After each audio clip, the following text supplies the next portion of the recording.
So on May 16th, 1986, a husband and wife duo named David and Doris. David was 43 and Doris was 47. But on May 16th, 1986, they stormed this elementary school here that I'll show you. I'm in the parking lot and I'll show you. They stormed this elementary school and they took 153 people hostage, including, I believe, 135 children. They took them hostage here in the school, and they rigged an explosive bomb. David, the husband, tied it to his wrist, and he said, "If anyone moves, I will blow all of you up."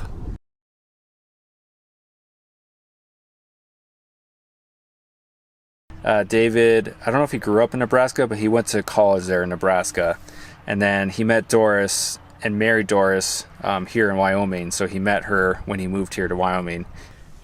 So apparently David was the former police officer here in town about 5 years prior to 1986. I think it was either 1980 or 1979. He was the only police officer here in this town because it is kind of a small town. But he got fired, and that did not go well for him. He was not happy about that. But him and his wife, Doris, they moved to Arizona. All right, just want to make sure I got all the facts as correct as possible. So I'm just reading it on my phone because it's just easier rather than trying to memorize everything. So apparently David, like I said, was the only police officer here in Cokeville, but only for 6 months. So he was only a police officer for a very short time, and he was fired for misconduct. Now, I don't know exactly what that was for, but either way, he was fired from the police department here as the only officer. So I don't really know how that works. If you're the only officer, how do you get fired? I mean, I guess there must be some sort of, chief somewhere or someone in charge of him. Anyway, so yes, he was fired, and that was he was a police officer here for 6 months, and it was 1979. Apparently, both husband and wife, David and Doris, had some ties to some white supremacy groups of some kind, and had some very crazy kind of ideological ideas. And so they moved to Arizona for a while and tested out some of their bombs that they made. And they tested it out in like a bus that they had. And apparently it worked well, so their next step was to make some more bombs and bring it here back to Cokeville at the elementary school where, like I said, 153 people, 135 students or so, were here at school.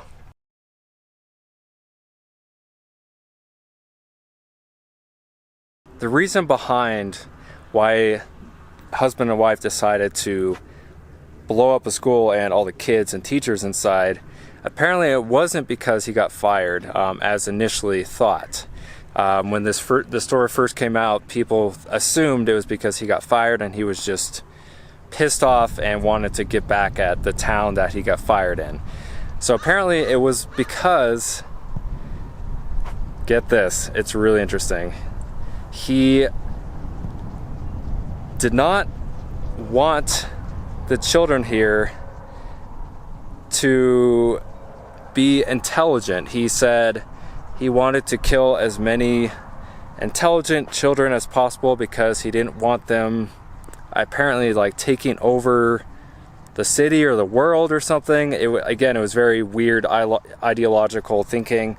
And apparently at the time, the testing scores here at the school, all the children had very, very high intelligence and very high, levels of IQ.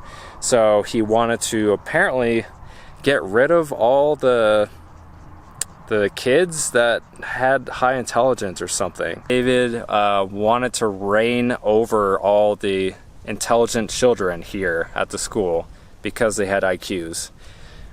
What does that really mean? I don't really know. It just says he wanted to reign over them because they were intelligent. but by killing them, I guess.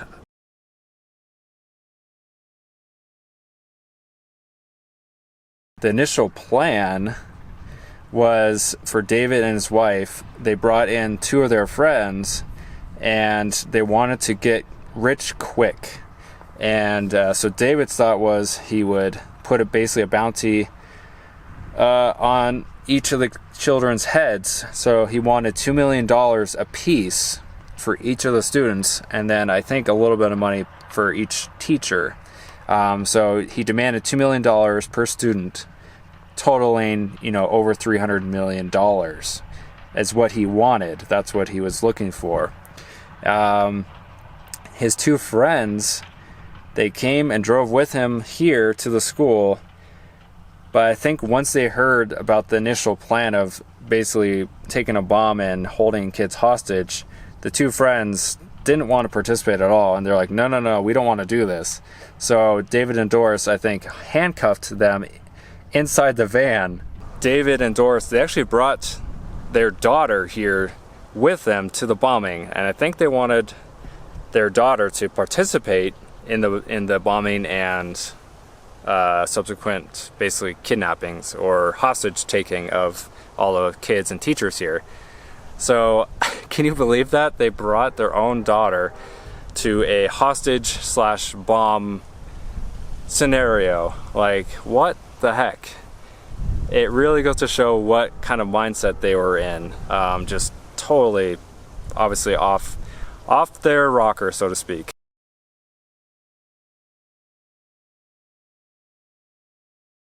After they returned from Arizona, they came back here on May 16th, 1986, like I mentioned.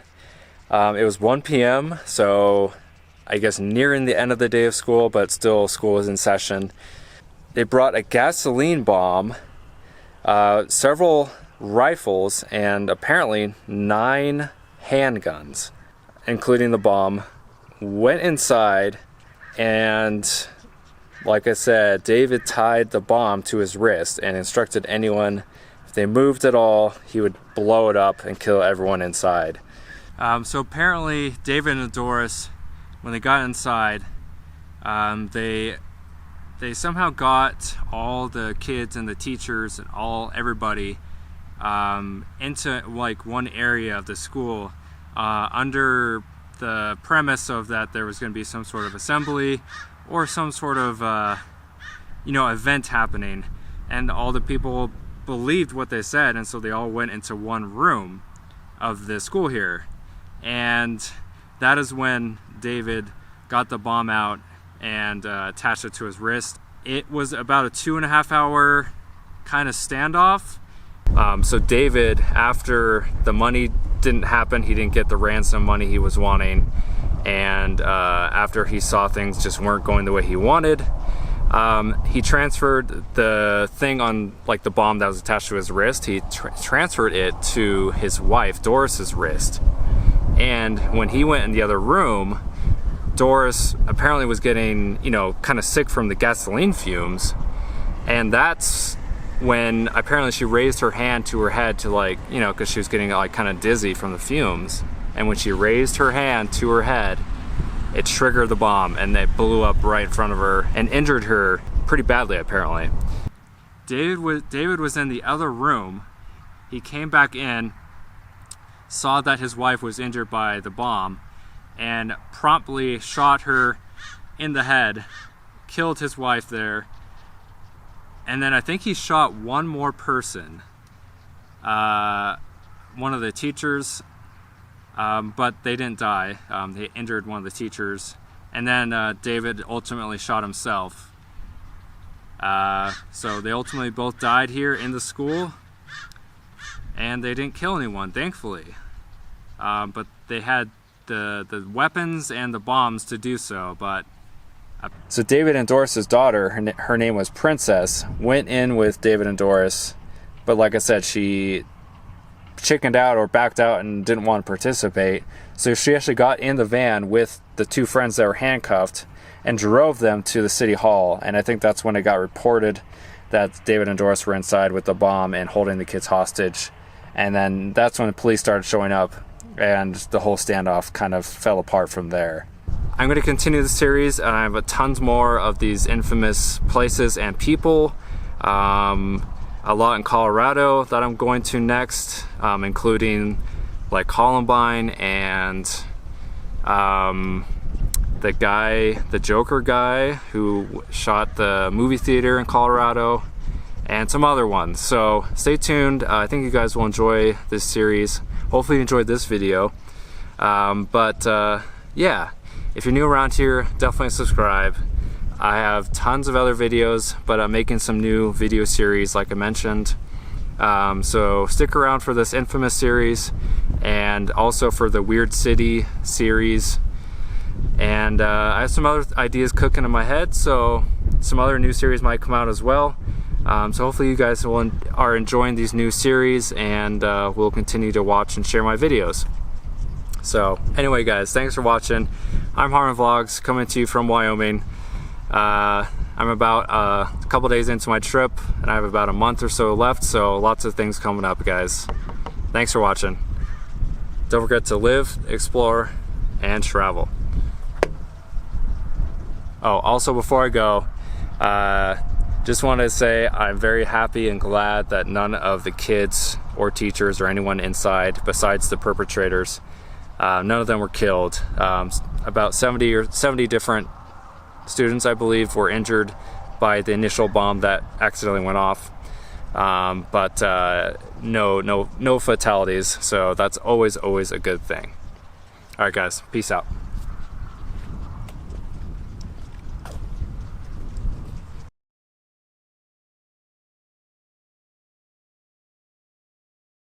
So on May 16th, 1986, a husband and wife duo named David and Lisa, I think. Nope.